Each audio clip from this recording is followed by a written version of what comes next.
Episode की शुरुआत होती है और हम क्यूइंग को देखते हैं जो कि काफ़ी ज़्यादा इमोशनल होती है। तो इसे देखकर कॉन्ग कहता है कि अच्छा बताओ कितने का ये नेकलेस है, मैं तुम्हें पे कर दूंगा, तुम जाके न्यू ले लेना। जिस पे कि क्यूइंग को और भी ज़्यादा बुरा लगता है, वो वहीं पे रोने लगता है और कहती है कि कुछ चीज़ें बहुत ही ज़्यादा प्रीशियस होती है, उनके लिए तुम कितना भी पे कर दो फिर भी वो चीज़ें वापस नहीं मिल सकती। और वो वहाँ से चली जाती है। बाहर जाकर वो बहुत रो रही होती है। वहाँ पर कॉन्ग को समझ ही नहीं आता कि ऐसा क्या हो गया जिसकी वजह से ये इतनी ज़्यादा अपसेट है। अब वो वापस से अपने घर आ जाता है। वहाँ पर बैठ के वो सोच रहा था उसी के बारे में। वो सोचता है कि क्यों ना मैं क्यूइंग को कॉल ही कर लूँ और पूछ लूँ। पर जब वो कॉल करने वाला होता है तब भी वहाँ पे जुआन और बाकी के सारे प्लेयर्स आते हैं।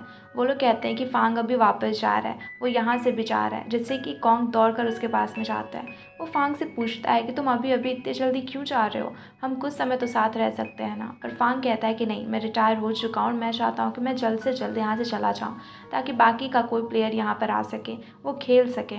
यहाँ पर कॉन्ग कहता है कि पर कुछ समय तो आप रुक जाओ हमारे साथ, इतनी जल्दी भी जाने की क्या ज़रूरत है। तो फांग वहाँ उसे समझाता है। वो कहता है कि मैं हमेशा से चाहता था कि हम लोग एक बार चैम्पियन ज़रूर बने, पर मैं कभी नहीं जीत पाया वो ट्रॉफ़ी। पर मुझे तुम पर यकीन है कि तुम ज़रूर जीतोगे। वो उसे एक रिंग भी निकाल कर देता है जो कि वो हमेशा पहना करता था और उसका नेकलेस बनाकर उसके गले में डाल देता है। और यहाँ पर वो उसे कहता है कि मुझे पूरी उम्मीद है कि कॉन्ग ज़रूर अपने देश के लिए ये चैम्पियनशिप जीत कर रहेगा। वहाँ पर कॉन्ग काफ़ी ज़्यादा इमोशनल हो जाता है, उसे रोना भी आ रहा था। तभी बाकी के प्लेयर्स भी आ जाते हैं।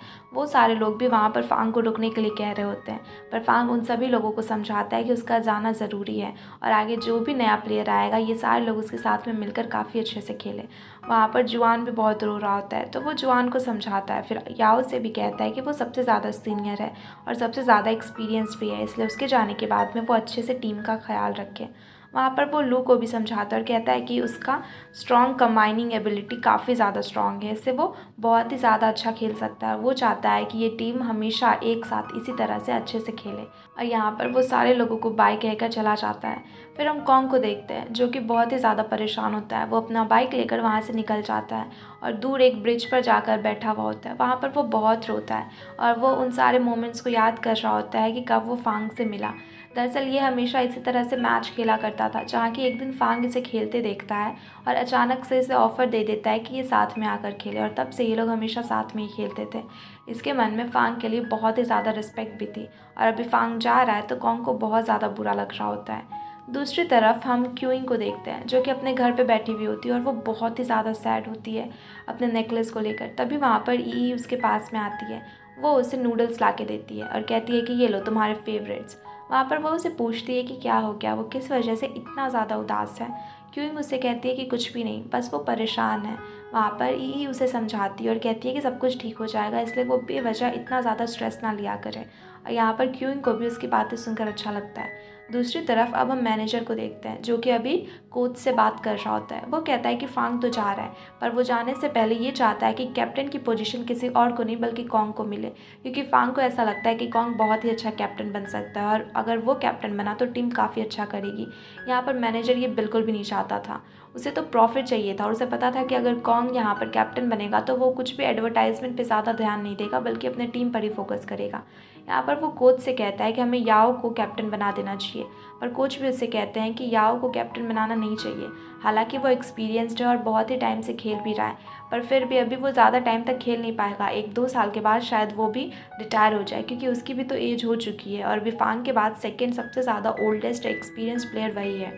उन्हें लगता है कि अगर टीम को आगे बढ़ाना है तो उन्हें कॉन्ग को ही कैप्टन बनाना चाहिए, क्योंकि कॉन्ग अभी काफ़ी समय तक खेलेगा और इस तरह से धीरे धीरे टीम के साथ में वो मजबूत भी होगा। पर याओ तो कुछ समय के बाद फिर से टीम को छोड़ के चला जाएगा और इस वजह से टीम में फिर से परेशानी होने लगेगी। यहाँ पर कोच के इतने कहने के बावजूद भी मैनेजर इस बात से मान नहीं रहा होता है। तभी वहाँ पर याओ भी आता है और वो इन सारे लोगों की बातों को सुन लेता है। अब हेडक्वार्टर्स में जब सारे लोग एक साथ बैठ के मैच की प्रैक्टिस कर रहे होते हैं, कोच भी उनके साथ में खेल रहे होते हैं। थोड़ी देर के बाद कोच उनसे कहते हैं कि चलो हम सभी लोग अभी खाना खा कर आते हैं। पर यहाँ याओ बार बार उस कॉन्ट्रैक्ट के बारे में ही सोच रहा था और कैप्टन की पोजीशन के बारे में, इसलिए वो कहता है कि मुझे कुछ देर अभी अकेले रहना है। इसलिए सारे लोग अभी खाना खाने के लिए चले जाते हैं और याओ इन्हीं सारी बातों के बारे में सोचता रहता है। उसके बाद फिर हम कोच, मैनेजर और डायरेक्टर सारे लोगों को मीटिंग करते देखते हैं, जहाँ की फांग भी होता है। वो सारे लोग ये डिसाइड कर रहे होते हैं कि कॉन्ग को कैप्टन बनाना चाहिए या फिर नहीं बनाना चाहिए। यहाँ पर सारे लोग तो कह रहे होते हैं, पर मैनेजर बार बार कह रहा होता है कि ये सही नहीं रहेगा, उसे नहीं बनाना चाहिए। पर यहाँ पर डायरेक्टर हाँ बोल देते हैं। डायरेक्टर जिन सारे लोगों से कहते हैं कि वो चांस देना चाहते हैं और यहाँ पे फांग भी चाहता है, तो वो लोग हाँ कर देते हैं। और यहाँ पे फांग कहता है कि अगर कॉन्ग बन गया कैप्टन तो वो फिर चला जाएगा, जल्दी ही रिटायर भी हो जाएगा और कभी दोबारा इंडस्ट्री में भी नहीं आएगा।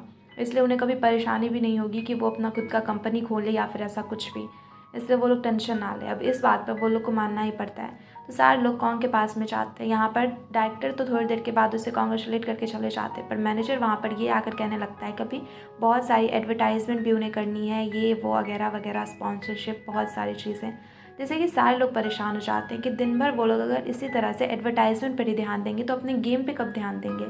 यहाँ पर सीधे उनके सामने साफ साफ कॉन्ग ये कह देता है कि वो कोई भी एडवर्टाइजमेंट नहीं करेगा और उसकी टीम को भी ये चाहिए कि वो सारे लोग अच्छे से खेलें।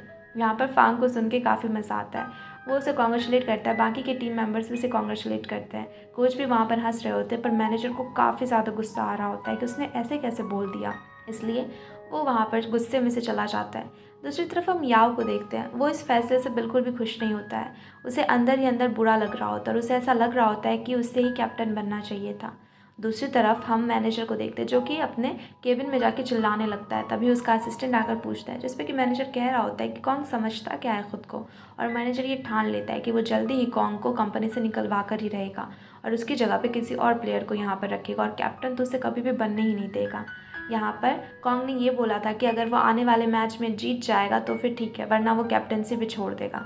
और यहाँ पर मैनेजर इसी बात का फ़ायदा उठाने का सोचता है। दूसरी तरफ हम क्यूइंग के ऑफिस का सीन देखते हैं, जहाँ कि उसके बॉस उसे बुलाते हैं। तो वो उनके केबिन में जाती है तो देखती है कि वहीं पे जाओ जिन भी बैठी हुई होती है और वो कुछ शायद उनसे बात कर रही थी। और जैसे ही वो वहाँ पर क्यूइंग को देखती है तो वो काफ़ी स्माइल करती है और चली जाती है। क्यूइंग अब जाकर बॉस से बात करती है तो बॉस उससे कहते हैं कि वो बिल्कुल भी अच्छा परफॉर्म नहीं कर रही है और पिछले बार जो कुछ भी हुआ उस वजह से और भी ज़्यादा परेशानी में है उनकी कंपनी। और इसलिए वो ये चाहते हैं कि जल्दी से जल्दी क्यूइंग 1 मंथ के अंदर अंदर कुछ बहुत ही बड़ा करे। अगर वो कोई अच्छा सा न्यूज़ ले आती है, कोई सेंसेशनल न्यूज़ जिससे कि वो लोग काफ़ी वायरल हो या फिर कंपनी को बहुत ही ज़्यादा प्रॉफिट हो, तब तो ठीक है, वरना उसके लिए हालात अच्छे नहीं दिख रहे हैं। वो इनडायरेक्टली उसको ये कह रहे होते हैं कि अगर 1 मंथ के अंदर अंदर उसने कुछ बहुत ही अच्छा नहीं किया तो उसे कंपनी से निकाल दिया जाएगा। ये सब कुछ सुनकर क्यूइंग को थोड़ा बुरा भी लगता है, पर वो कहती है कि वो बहुत ही अच्छे से कुछ ना कुछ ज़रूर कर लेगी और जल्दी कर लेगी। वहाँ से जब वो बाहर आती है तो हम यान यान को देखते हैं। यान यान ऐसे तो हमेशा क्यूइंग के साथ में रहती थी, पर अभी जब उसे पता चलता है कि शायद उसे कंपनी से निकाल दिया जाएगा तो वो फिर से जाओजिन के पास चली जाती है। जाओजिन वहाँ पर क्यूइंग को चिढ़ाने के लिए भी आती है कि वो क्या ही कर लेगी 1 मंथ में, और यान यान भी उसकी तरफदारी करती है। यहाँ पर क्यूइंग को समझ में आ जाता है कि यान यान भी अपने पोजीशन को लेकर थोड़ी परेशान है, इस वजह से शायद ऐसा कर रही है। पर ये सब कुछ में ई से बर्दाश्त नहीं होता। ई गुस्से में चली जाती है और ऑफिस में जाके बॉस पे चिल्लाने लगती है। हमेशा तो बॉस ही उसे डांटा करते थे, पर आज वही बॉस को डांटती है। जैसे कि बॉस गुस्सा होकर कहते हैं कि तुम्हें ऑफिस से ही निकाला जा रहा है, तुम्हें मैं फायर करता हूँ। जिस पर वो कहती है कि आप क्या फायर करोगे, मैं ही आपको फायर करती हूँ।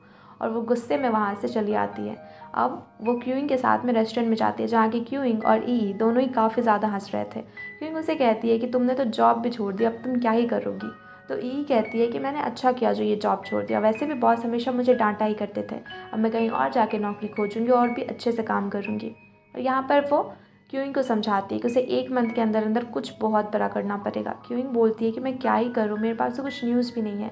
तभी वहाँ पर वो कहती है कि उसका नेकलेस कॉन्ग नहीं तोड़ा ना, तो कॉन्ग को अभी उसके लिए कंपनसेट तो करना ही पड़ेगा। इसलिए क्यों ना क्यूइंग उससे जाकर पूछे कि वो उसके साथ में एक लाइव मैच खेलेगा। अगर लाइव मैच वो अच्छे से खेल पाती है और उसमें जीत जाती है तो ये बहुत ही ज़्यादा वायरल होगा। अब वहाँ पे अगर ये दोनों अच्छा करते हैं तो और इनकी न्यूज़ भी काफ़ी ज़्यादा ट्रेंडिंग होगी, क्योंकि वो बहुत ही पॉपुलर स्टार है। ये बात सुनकर वहाँ पर क्यूइंग को भी सही लगता है और वो यही करने का सोचती है। दूसरी तरफ हम ऑफिस का सीन देखते हैं, जहाँ की मैनेजर डायरेक्टर और कोच को बता रहा होता है कि कॉन्ग उतना भी ज़्यादा कैप्टन के लिए अच्छा नहीं रहेगा और उसकी जगह पर अगर वो लोग पाई को ले ले तो पाई बहुत ही ज़्यादा अच्छा करेगा। पाई एक बहुत ही अच्छा प्लेयर होता है और वो लोग उसी के बारे में कह रहे होते हैं, पर कोच मना करते हैं। वो कहते हैं कि वो शू नाम की एक बहुत ही अच्छी कोच है, उसके अंदर में काम कर रहा है और वो कभी भी इनकी टीम में आना पसंद नहीं करेगा।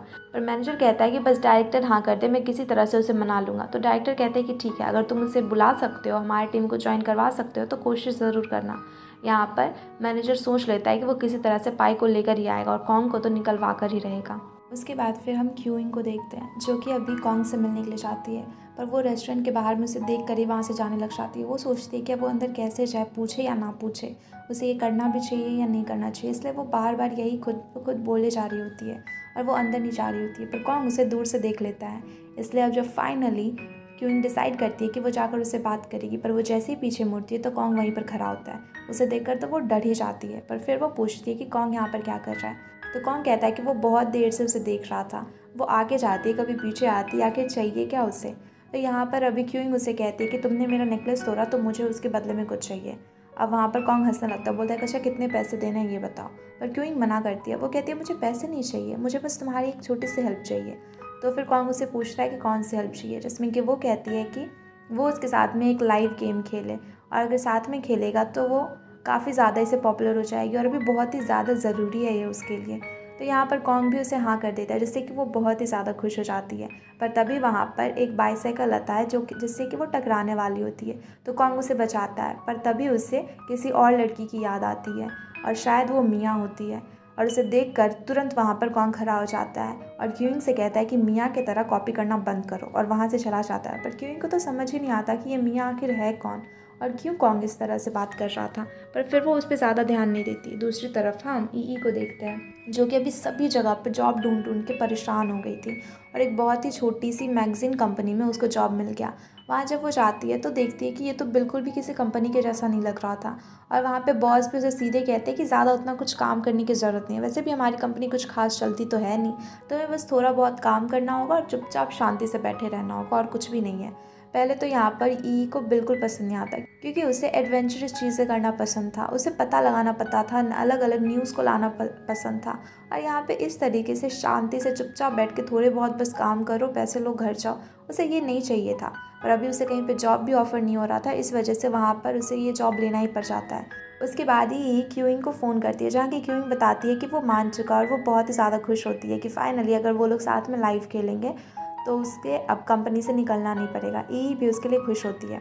वही अब हम दूसरी तरफ फांग को देखते हैं, जो कि एक रेस्टोरेंट में बैठकर कोच से बात कर रहा होता है। कोच उसे बताते हैं कि किस तरह से मैनेजर पाई को लाने वाला है, और वो पक्का है कॉन्ग को अभी कैप्टन की पोजीशन से हटाने के लिए ये करना चाहता है। यहाँ पर वो काफ़ी गुस्सा होता है। फांग कहता है कि अब मेरे पास लास्ट एक ही ऑप्शन है कि मैं सीधे जाके कॉन्ट्रैक्ट पर रिसाइन कर दूँ कि मैं अभी ई स्पोर्ट की दुनिया में, इस इंडस्ट्री में कभी वापस आऊँगा ही नहीं।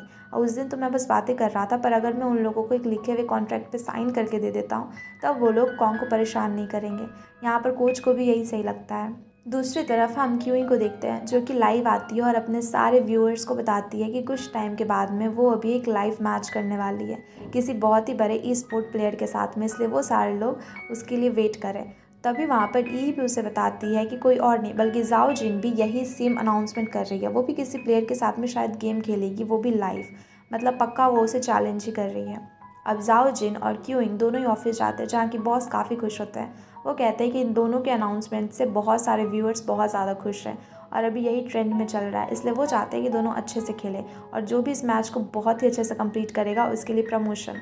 और वो क्यूइंग से कहते हैं कि उसे हारना नहीं है ये मैच, वरना उसके लिए अच्छा नहीं होगा, क्योंकि वो चाहते थे कि वो अच्छे से कर ले, क्योंकि वैसे भी जाओ जिन को तो कोई कंपनी से निकालेगा नहीं, पर अगर यहाँ पर क्यूइंग नहीं करेगी तो शायद उसे कंपनी से निकलना पड़े। हालांकि इसे प्रॉफिट तो होगा, पर उतना भी नहीं जितना वो चाहते हैं, इसलिए क्यूइंग उन्हें अश्योर करती है कि वो पक्का ही जीत जाएगी और वो टेंशन ना ले। उसके बाद वो घर आकर कॉन्ग को मैसेज करती है कि वो तैयार है ना, तो कॉन्ग कहता है कि हाँ वो तैयार है। उसके बाद वो अपने बाकी के टीम मेंबर्स के साथ में अभी गेम के बारे में सोच रहा था। वो सारे लोग एक साथ बैठ के स्ट्रेटजीज़ बना रहे थे कि किस तरह से उन्हें आगे गेम खेलना है। तभी वहाँ पर मैनेजर पहुँच जाता है, जो कि फिर से उन्हें एक शो में जाने के लिए कहता है। यहाँ पर कॉन्ग मना करता है। वो कहता है कि वो किसी भी शो को अटेंड नहीं करेंगे, वो पहले ही बता चुका है, ना ही वो लोग किसी ऐड को करेंगे और ना ही किसी शो को, उन्हें बस गेम पे फोकस करना है, आगे आने वाले गेम पे। यहाँ पे मैनेजर काफ़ी गुस्सा होता है और वहाँ से गुस्से गुस्से में ही चला जाता है। अब सारे लोग गेम पे ही फोकस करने वाले थे। तभी वहाँ पर जुआन आता है, जो कि बताता है कि फांग अभी ऑफिस गया हुआ है और ऑफिस में कुछ मीटिंग चल रहा है, पता नहीं शायद वो किसी कॉन्ट्रैक्ट पे साइन कर रहा है, जिससे कि यहाँ पर कॉन्ग समझ जाता है कि वो किस कॉन्ट्रैक्ट पे साइन करेगा। दूसरी तरफ हम देखते हैं कि यहाँ लाइव करके अभी क्यूइंग बैठी हुई होती है। वो बहुत खुश होती है इसके लिए, और वहाँ पर वो वेट कर रही होती है कि कॉन्ग थोड़ी देर के लिए आएगा। पर वहाँ पर हम देखते हैं कि दूसरी तरफ जाओ जिन किसी और के साथ नहीं बल्कि पाई के साथ ही गेम खेल रही थी। पाई और जाओ जिन एक टीम में थे और दूसरी तरफ क्यूइंग और कॉन्ग एक टीम में। पर वहाँ पर कॉन्ग थोड़ी देर तो उसके साथ में खेलता है, पर फांग की जब उसे खबर मिलती है तो वहाँ से वो चला जाता है, और इसी तरह से अकेले ही वहाँ पर क्यूइंग को छोड़ देता है। और क्यूइंग तो उतनी अच्छी प्लेयर भी नहीं होती, और पाई और दूसरी तरफ जाओ जिन काफ़ी अच्छे होते हैं, इसलिए वो अकेले उनको हरा नहीं पाती और बहुत ही बुरी तरीके से हार जाती है। और सारे लोग हर जगह पे उसका मजाक ही बना रहे होते हैं। दूसरी तरफ हम देखते हैं कि यहाँ ऑफिस में आने के बाद कॉन्ग काफ़ी ज़्यादा गुस्सा करता है। वो फांग को मना करता है। वो कहता है कि फांग ऐसा कर भी कैसे सकता है, उसके लिए वो इस चीज़ पर, इस कॉन्ट्रैक्ट पे किस तरीके से साइन कर सकता है। वहाँ पे मैनेजर कहता है कि अभी तुम चुप रहो, तुम्हारे लिए इतना सब कुछ कर रहा है फांग, इसलिए तुम्हें ग्रेटफुल होना चाहिए कॉन्ग, ना कि इतना ज़्यादा बोलना चाहिए। पर कॉन्ग उसे मना करता है, कहता है कि वो कभी भी नहीं चाहेगा कि उसकी वजह से फांग इतनी बड़े सेक्रीफाइस को दे दे, और वो कभी ऐसा नहीं चाहेगा। तो मैनेजर कहता है कि अच्छा, तो तुम फिर कैसे खुद को प्रूव करोगे, हम में से कोई नहीं मानता कि तुम कैप्टन के लिए इतने ज़्यादा सूटेबल रहोगे जितना कि याओ है। तो वहाँ पर कॉन्ग भी गुस्से में कह देता है कि ठीक है, फिर अभी आने वाले मैच में अगर मैं नहीं जीता तो मैं कैप्टनसी नहीं करूँगा, मैं छोड़ दूँगा, और यहाँ तक कि मैं टीम से भी बाहर हो जाऊँगा। जिसे सुन के वहाँ पे मैनेजर तो बहुत ज़्यादा खुश होता है, क्योंकि वो यही तो करवाना चाह रहा था। कॉन्ग उसे रोकने की भी कोशिश करता है, पर कॉन्ग वहाँ पर किसी की भी नहीं सुनता। दूसरी तरफ हम देखते हैं कि अभी मैच ख़त्म होने के बाद में क्यूइंग बहुत ज़्यादा उदास होती है। ई भी वहीं पर होती है। ई बहुत ज़्यादा गुस्से में होती है। वो कहती है कि चलो अभी अभी मुझे कॉन्ग से बात करना है, और वो उसे लेजेंड्स के हेडक्वार्टर पर लेकर जाती है। वहाँ हम देखते हैं कि कॉन्ग और जुआन अभी बाहर में ही होते हैं। जुआन जैसे ही देखता है इन दोनों को, तो वो समझ जाता है कि पक्का शायद ये लोग कॉन्ग से बात करने के लिए आए होंगे, क्योंकि ये लोग तो गेम अटेंड ही नहीं कर रहे थे, इस वजह से शायद वो हार गई होगी। इसलिए वो जाता है उन्हें रोकने के लिए, पर वहाँ पर ई तो उसे बहुत पीटने लग जाती है, और वहाँ पर वो सीधे क्यूइंग को कहती है कि तुम जाके कॉन्ग को समझाओ। इसलिए क्यूइंग अब कॉन्ग से बात करने के लिए जाती है। वो उसकी चाबी को ही ले लेती है और उसे डस्टबिन में फेंक देती है, और कहती है कि तुम ऐसा कैसे कर सकते हो। पर यहाँ पर कॉन्ग पहले से ही गुस्सा होता है, इसलिए वहाँ पर वो बहुत उसे सुनाता है, और जो उसे शायद नहीं भी कहना चाहिए था वो सारी बातें भी वो उसे कहने लग जाता है। वो कहता है कि तुम क्या चाहते हो, अपनी शक्ल का यूज़ करके, अपनी बॉडी का यूज़ करके तुम एक करियर बनाना चाहते हो ई स्पोर्ट में। तुम्हें कोई भी पसंद नहीं करता, ना ही तुम्हें टैलेंट है, बस शक्ल अच्छी है, इस वजह से तुम इस तरीके से मेरे पीछे पीछे भाग रही हो। और अगर तुम्हें कुछ करना ही है तो अपने बलबूते पर करो ना, ऐसी फालतू की चीज़ें क्यों कर रही हो। और भी उसे न जाने क्या क्या सुनाता है, जिससे कि वहाँ पर क्यूइंग को काफ़ी ज़्यादा बुरा लगता है। वो रोने लग जाती है, पर कॉन्ग उसे रोता हुआ देखकर और भी ज़्यादा उस पर चिल्लाने लगता है कि तुम यही कर सकती हो, तुम बस रो ही सकती हो और कुछ भी नहीं, और गुस्से में वहाँ से बाइक लेकर चला जाता है। अब इन सारी चीज़ों के बाद में क्यूइंग को बहुत बुरा लगता है। वो रोते रोते आ रही थी। ई उसे रास्ते में समझाती है और कहती है कि उसे पता ही नहीं था कि दरअसल कॉन्ग ने उसे इतना कुछ बोला। उसे बस ये लग रहा होता है कि वो कॉन्ग से मिली ही नहीं, इस वजह से रो रही है। ई उसे वहाँ पर संभालती है। वो कहती है कि रो मत, अगली बार अगर वो मिल गया ना तो मैं उसे अच्छे से सबक सिखाऊंगी, तुम टेंशन मत लो। पर यहाँ पर क्यूइंग बहुत ही ज़्यादा बुरा फील कर रही होती है। उसके बाद जब वो घर जाती है तो घर पे जाकर भी वो बहुत रो रही थी, क्योंकि हर जगह उस पर बहुत ज़्यादा मीम्स बन रहे थे, लोग उसकी मजाक उड़ा रहे थे, उस पर नेगेटिव कमेंट्स आ रहे थे, बहुत सारे लोग उसे कुछ कुछ भला बुरा कह रहे होते हैं। दूसरी तरफ जुआन जब ये सारी चीज़ें देखता है तो उसे भी ख़राब लगता है। उसे लगता है कि इस तरीके से उसे नहीं करना चाहिए था, और कम से कम कॉन्ग को थोड़ी तो उसके लिए खेल लेना चाहिए था। यहाँ पे कॉन्ग जब आता है तो कहता है कि वो कॉन्ग पे क्यों चिल्ला रहा है। जुआन कहता है कि वो कॉन्ग के बारे में कुछ भी नहीं कह रहा था। अब कॉन्ग वापस आकर उसका नंबर भी डिलीट कर देता है। वो कहता है कि उसे क्यूइंग से कुछ भी बात ही नहीं करना, उसके बारे में वो कुछ भी सुनना भी नहीं चाहता। क्यूइंग अपने घर पर होती है और अपनी मॉम की फ़ोटो को देखकर वो अपने बचपन के दिनों को याद करती है। उसकी मॉम कैसे हमेशा उसके साथ रही, और जब भी उसे ऐसा लगता था कि अब वो कुछ भी नहीं कर पाएगी, वो गिव अप करना चाहती थी, उसकी मॉम हमेशा उसे सपोर्ट करती थी और कहती थी कि उनकी बेटी ज़रूर कर लेगी, और इसी वजह से वो अब गिव अप नहीं कर सकती। वो फिर से कोशिश करेगी, वो मेहनत करेगी, इस तरह से अपने करियर को ख़ुद को वो बर्बाद नहीं करेगी, और उसे बिल्कुल भी कॉन्ग की बातों के बारे में वो बिल्कुल भी नहीं सोचेगी, और उसे ख़ुद को अफेक्ट भी होने नहीं देगी।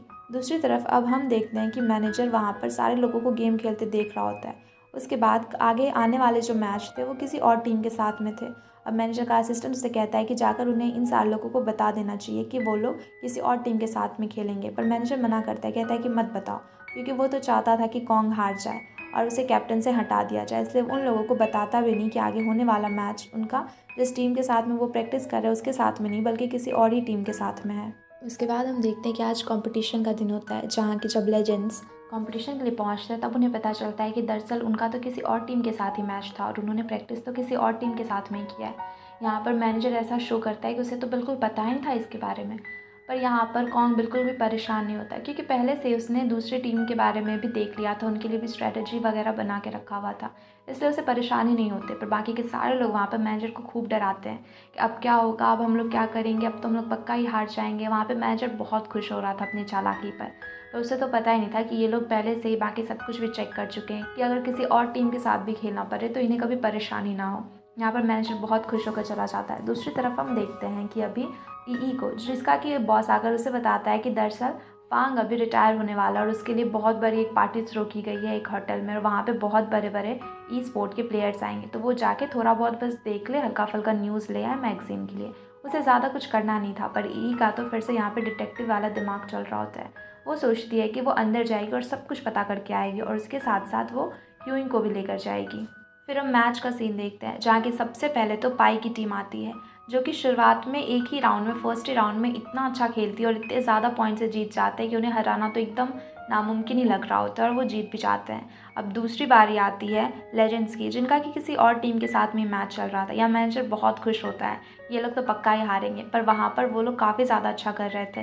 लेजेंड्स काफ़ी अच्छा खेल रहे थे और कॉन्ग अपनी टीम को इतने अच्छे से संभाल रहा था, और सारे लोग को दिख रहा था कि वो कितना अच्छा कैप्टन बन सकता है। दूसरी तरफ फांग और डायरेक्टर भी इस मैच को देख रहे थे, जहाँ की फांग उसकी तारीफ़ कर रहा था और वो कह रहा था कि कॉन्ग बिल्कुल परफेक्ट है, इसलिए डायरेक्टर को उसे ही कैप्टन बनाना चाहिए। और ये बात डायरेक्टर को भी सही लग रही होती है। वहाँ पर मैनेजर बहुत ही गुस्सा होता है, क्योंकि लास्ट में लेजेंड्स जीत जाती है, और कॉन्ग बहुत ही खुश होकर उसकी तरफ देखकर स्माइल कर रहा होता है, क्योंकि उसे तो पहले से ही पता था कि मैनेजर ऐसे ऊट पटांग से कुछ ना कुछ चालें ज़रूर चलेगा। और दोनों ही, पाई की टीम और कॉन्ग की टीम, वहाँ पर फाइनल्स में पहुँच जाते हैं, और लास्ट और फाइनल मैच इन्हीं दोनों टीम्स के बीच में होने वाला था। अब मैच ख़त्म होने के बाद में सारे लोग उसी होटल में पहुँचते हैं, जहाँ की अभी फांग के लिए रिटायरमेंट सेरेमनी दी गई होती है। वहाँ पर बहुत सारे लोग आए हुए होते हैं। अब वहाँ पर जब क्वीन और ई पहुँचते हैं तो देखते हैं कि पहले से ही बहुत सारे रिपोर्टर्स हैं, और उनमें से एक को भी अंदर जाने के लिए नहीं दिया जा रहा होता है, और वहाँ पर बहुत भीड़ होती है।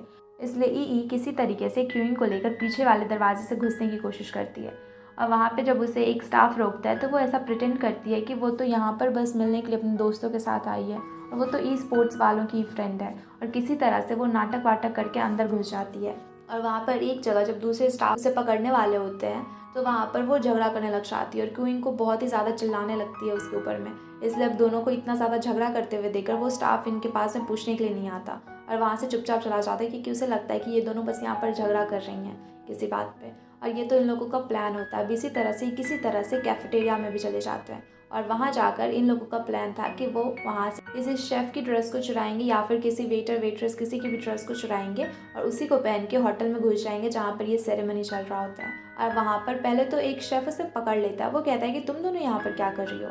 इस पर कि वो लोग कहती हैं कि वो लोग वॉशरूम ढूंढ रही थी, और बहुत नाटक कर किसी तरह वहाँ से निकल जाती है।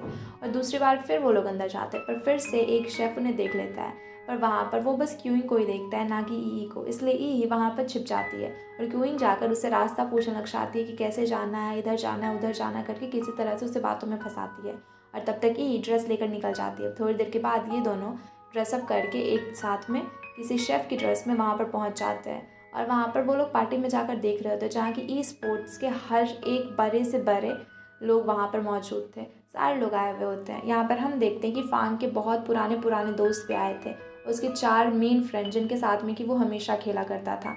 वहाँ पर क्यूइंग तो किसी को भी नहीं पहचान रही होती है, तो ई उसे बताती है कि यहाँ पर कौन कौन है। पहले तो वो फांग के कुछ 4 मरे बड़े जो दोस्त थे, उसके मेन फ्रेंड्स, उनके बारे में बताती है कि फांग और बाकी के 4 लोग हमेशा से बचपन से दोस्त थे, और बहुत ही अच्छे ई स्पोर्ट्स प्लेयर भी रह चुके हैं, जिनमें से कि एक फीमेल प्लेयर भी थी, जो कि अभी कोई और नहीं बल्कि पाई की कोच होती है, शू, जिसके बारे में हमें पहले भी बताया गया था। वहाँ पर शू होती है, जो कि फर्स्ट वहाँ पर ई स्पोर्ट प्लेयर थी, फीमेल प्लेयर, जिसने कि बहुत ही अच्छा खेला था। दूसरा वहाँ पर था गान भी बहुत ही अच्छा प्लेयर था और फांग का काफ़ी करीबी दोस्त होता था। और अभी गान और शू दोनों ही मिलकर एक कंपनी खोले हुए हैं, जिसके अंदर के अभी पाई खेलता है। दूसरी तरफ हमें बताया जाता है कि एक और इंसान से मिलाया जाता है, जो कि जिया होता है। जिया कोई और नहीं बल्कि पाई का कज़न होता है। अभी वो एक साइबर कंपनी का मालिक होता है, वहाँ के काम को देखभाल करता है वो, और साथ ही साथ उसके रेस्टोरेंट्स भी होते हैं।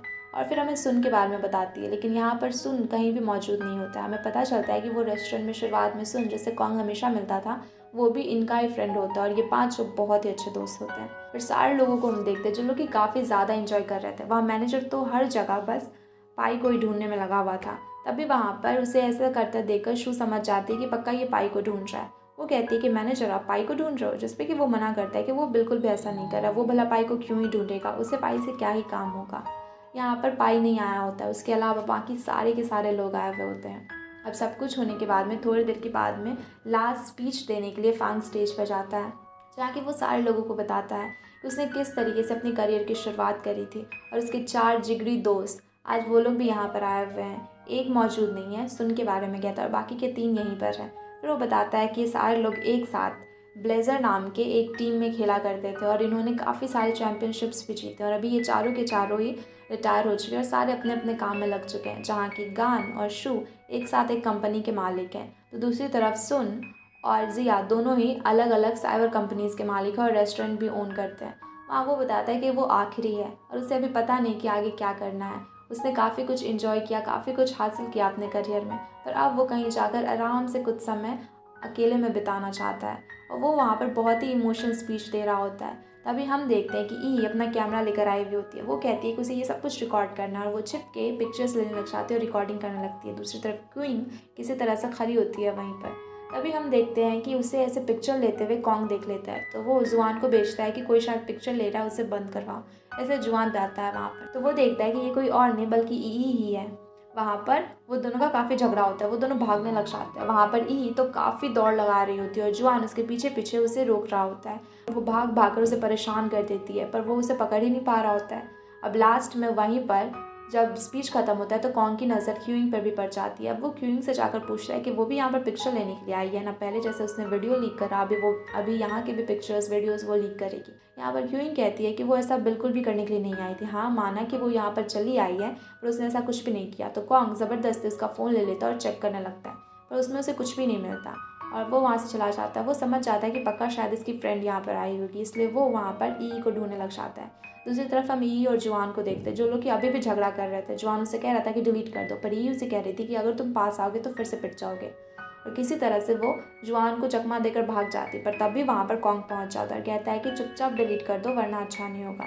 इसलिए बेचारी ई को ना चाहते हुए भी वो सारे पिक्चर्स, फोटोज, सारी चीज़ों को डिलीट करना पड़ जाता है। अब थोड़ी देर के बाद में हम देखते हैं कि फांग जाकर बैठता है, जहाँ के उसके बाकी के फ्रेंड्स भी आते हैं। वो सारे लोग पुरानी यादों को ताज़ा कर रहे थे।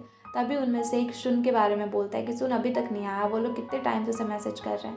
और ये सुनते ही वहाँ पर शू खड़ी हो जाती है और चली जाती है। शायद सुन और शू के बीच में कुछ था, इस वजह से वो उसके बारे में बात नहीं करना चाहती थी, इसलिए शू वहाँ से चली जाती है और बाकी के सारे लोग वहीं पे बैठते हैं। वो लोग थोड़ी देर बातें करते हैं और पुराने दिनों के बारे में ही सोच रहे होते हैं। फिर वो लोग प्लान बनाते हैं कि वो लोग जाके शुन से भी मिलेंगे और इसी के साथ में ये एपिसोड यहीं पर ख़त्म हो जाता है। Thanks everyone for watching. और वीडियो अच्छी लगी हो तो वीडियो को लाइक करके चैनल को सब्सक्राइब ज़रूर कर देना।